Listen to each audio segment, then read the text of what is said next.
এত সুন্দর বাড়ি তৈরি করছে দেখছেন ভাই। কচু শাক দিয়ে কত সুন্দর বাড়ি তৈরি করছে পোলাপানেরা খেলার জন্য, বুঝছেন? মানে দেখি অসাধারণ ভালো লাগলো, এই জন্য ভিডিওটা করা, বুঝছেন? দেখছেন কত সুন্দর। ও, আমরা ছোট থাকতে এরকম খেলতাম, বুঝছেন? কত সুন্দর দেখছেন। এই দেখেন উপর থেকে দেখাই। ও, কত সুন্দর ডিজাইন করছে মাত্র কচু শাক দিয়ে, বুঝছেন?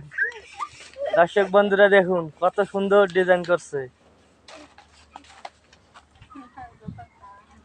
দেখছেন? কত সুন্দর ডিজাইন করছে, দেখছেন? এত সুন্দর ডিজাইন, আরো সুন্দর করতো। আমি আসছি এখন ভিডিও করতেছে দেখি, আর আবার দেখি সুইমিং পুলও বানাইছে, দেখছেন কত সুন্দর।